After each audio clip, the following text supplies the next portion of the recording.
Family means something different to everyone. I am a military brat, and my father was an officer in the Air Force, and we moved around every year, every other year. So our family unit was my father when he was there, which was hardly ever, my mother, myself, my younger brother.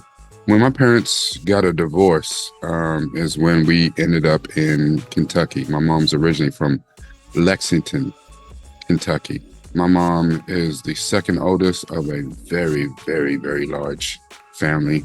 I want to say there was 11 of them, 13, 15, 27. I don't know, there's a lot of them. And for the most part, most all of them had stayed in Lexington their entire lives. So we went from being where it was just pretty much the three of us all the time, every now and then my father would be there and make it unenjoyable, to going to family reunions where if you're just talking about immediate family, my mom, her siblings, my cousins, it'd be a couple hundred people at a cookout. It was like, wait, who are all these people? Like, and you cousin, what's your name again? Hold up. It was a complete shell shock. It was different. But over time, I got to love it because family's still family. Whether it was the three of us, whether it was 100 of us, we could feel the love. Where there is family, there is love. Family gives you the roots to stand tall and stand strong. Family is the heart of the home. It's the only thing that matters. Hello, Governor. This is Rekkai Steed, Duke from the Ville, and we're here to talk about the season finale of Doctor Who, season 14, episode 8, Empire of Death. Now, it's a continuation from last week's The Legend of Ruby Sunday, and it's an interesting episode. If you have not watched the reaction that Syntell and I had, check the link in the description. Our reactions to everything this season are in the description. Long story short, Sutekh, the god of death, is back after a 50-year absence in Doctor Who canon. Doctor Who says that this is the greatest villain that he's ever faced. From the episode, I have some issues with that because, and I think I said in our reaction, he dealt with the Sutekh for this one episode. He dealt with the Master for 3 episodes at the end of season 3. He dealt with the Daleks and the Cybermen for several episodes. So I don't know, greatest, maybe the one he's most fearful of, because, he thought that he had dealt with Sutekh. I know that Tales of the TARDIS, which is an offshoot program that's in England as of right now, it's only in Great Britain, I think, they dealt with Pyramids of Mars, which is the classic Who episode where Sutekh came from, or maybe the conclusion to Sutekh. The one thing that I really enjoyed about this episode and had some reservations about, did not enjoy it, was where they figured out what was the Legend of Ruby Sunday. They figured out who her mother was, who her father was. And that was a huge point of contention during this whole season. The way it was found out and what was found out was disappointing, to say the least. It just seemed like we made it much bigger than what the conclusion was. It was almost like, and much as I love RTD as a writer, it's almost like, RTD left those pages of script at home and he couldn't get to them. And somebody's like, you know what? We'll just write this in. They'll never know. We knew. We just, that wasn't it. I understand the want to have, when you put a lot of stock and you put a lot of faith and you put a lot of importance into something, anything, other people can misconstrue and think it's more important than what it actually is because it's important to you. I get that. But this wasn't it. It wasn't. Okay. The one thing I really did like, though, about the finding out about Ruby's parents was that the doctor told Ruby how much she meant to him in a way that she changed him and got him thinking more about family and talking about family than he ever had.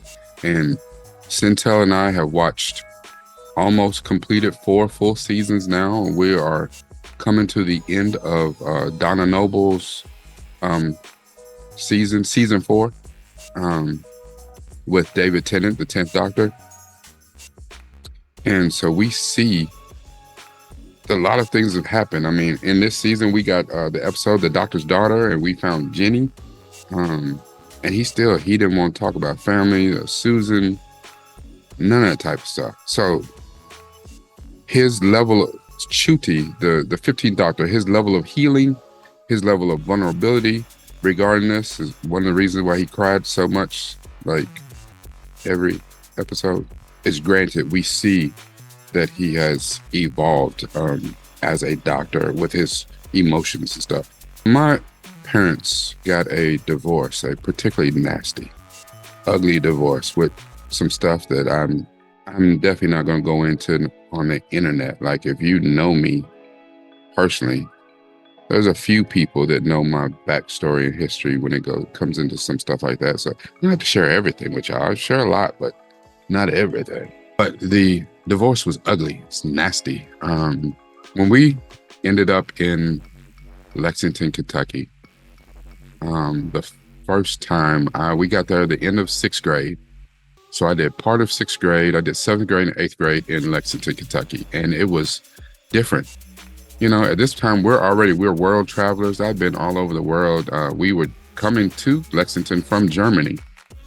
And it was a shell shock because, you know, you're talking about, we was in school we had seen other countries. I'd been to Paris. I'd been to Rome. I'd been to Berlin to see the wall. And you're talking about, this was before the 84 Olympics, before the wall came down type. Like, I saw the real East Berlin, like Russian influenced. And so coming to Kentucky, where now I'm sitting in class with people who the farthest they had been is Cincinnati. You know, the big family trip was to Louisville. You know, or maybe, you know, there's one, you know, a couple of people that was lucky and they'd been to Florida. And I say that not to say I wasn't better than them, because listen, trust and believe. If it wasn't in the military, I'd have been the same way, because as a kid, I didn't want to go anywhere. I wanted to stay back, you know, and play ball with my friends. I didn't want to go anywhere.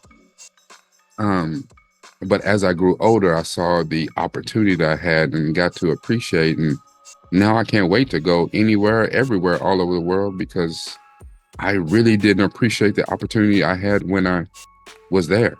I saw a lot of things. And I was like, oh, okay. Yeah, it's cool. It's tall. It's big. It's whatever. But the one thing I can appreciate is family. My mom has always kept it 100 thou wow with me, and I would not have made it this far, honestly, if it wasn't for my mother. I have had the discomfort and displeasure to be now twice divorced. This second divorce was with my ex-wife that I have my kids with, my 4 kids. And I wouldn't trade my children for anything in the world. Anything. They give me life. And I love my kids more than I can even put words on. And I try to live my life without any regrets. I didn't think that I would be here. I didn't think I would be divorced, because family has always been that important to me. For someone who is holding on to the concept, I guess, of family, and in my mind, what I thought family could be, because my immediate family growing up was so chaotic and wrong. You know, unfortunately, I found out way too late to at least save what we had, that I needed some therapy. And I can't speak to what therapy or what she needed to become whole, and I hope that she gets or finds whatever it is to get her healed. And I'm not healed in any way, shape, or form, and my relationship with my ex-wife is contentious. And I wish we could healthily co-parent. And we're not there. But I didn't want to be here. Family is important. My mother is getting of a vintage, very antique age.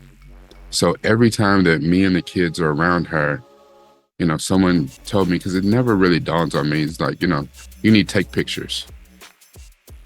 And it's kind of like this episode where Ruby pulled out the photo album at the end of the episode, and and the mom that raised her said, we've got proper photos.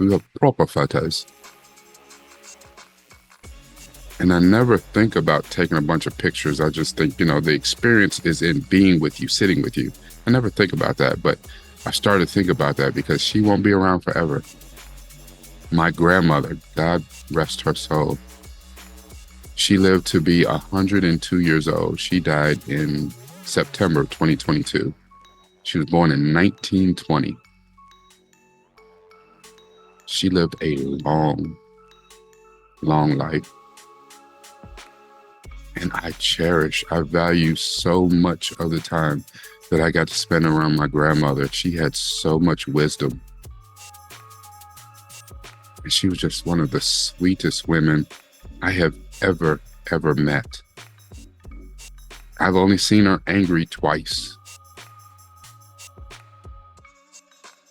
And for a regret, I regret that even though my kids got to be around their great grandmother, their Gigi, got to know her, they didn't get to know her. Now, part of that is really not the kids' fault, because my grandmother also was in a declined mental state. As much as she liked seeing the kids, to her it was kind of a blur, because like I said, with me and my cousins, there's already 1 million of us, and so now you're talking about our kids. Listen, she can't keep up. Little Ray, little Nuck, little whatever. She just oh, hey baby. I'm almost sure she see the kids and, oh, hi, how you doing? Okay, you doing good in school? And then as soon as they left the room, she's like, whose kids are those? The kids? I don't remember. And I get it. She's old, and memory wasn't where it was supposed to be. I feel like I'm rambling, but my point still holds true. The only thing that matters is family. Now, in saying that, family is family. And I don't just mean the ones that you are blood related to. Because some of the ones that you're blood related to, they absolutely suck. Like, they're the worst. Family is also found. You have to have enough discernment that the people within that found family are people that have your best interests at heart.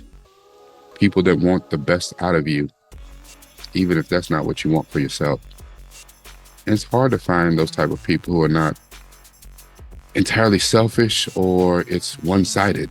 I've known people that say, I'm their best friend, but they're not my best friend, or even in my, top 5, top 10, And sometimes it's like that. Sometimes it's uneven.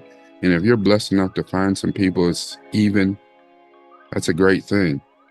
I remember when Lord of the Rings came out, and Samwise Gamgee was Frodo's best friend in the entire world. And he literally went to the end of the earth with that man, where even to the point, people, the audience, us as a world, we question their friendship, like, oh, they gay, they love us. But that's because we have zero experience with having a friend like that. Most of the people you think were your friends, when you don't have anything to offer them, you don't have anything to give, they cut you off. They can't take from you anymore, so you're not worth my time. Or they stab you in the back to move up, to elevate themselves. It happens. Michael J. Fox said that family is not an important thing. It's everything. He's absolutely right. Family, at the end of the day, is that thing that you fight for. Fight with every fiber in your being, with your essence. You fight for your family. When most people think about it, it's God, family, and then whatever else is important to you. And unfortunately, some people don't even have God in the running at all. Some people probably don't even have family in the running at all because their experiences, they don't have a family they can rely on and they can trust. But family, even if it is a found one, is everything. If you don't have that, my prayer to you and what I gleaned, what I pulled from this episode, this season of Doctor Who, is Doctor Who's companions become his family. Not to replace, but in a way to replace the family that he lost. I pray, I hope that you have a family or a found family to be near to you and dear to you, especially when times get rough, because it's rough out here. And I honestly couldn't do any of this without my kids and my found family. My mother is a saint, and the amount of shit and what she has to put up with and go through just for her two boys goes without saying. I have my friends, my circle.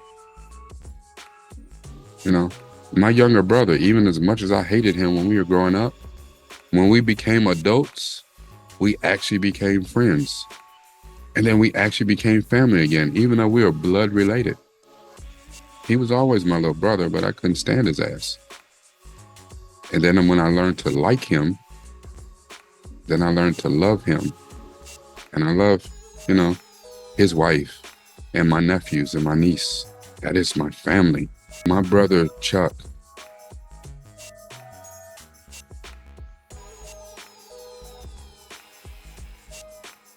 my bro, Lonzel, like Syntell, these are my family.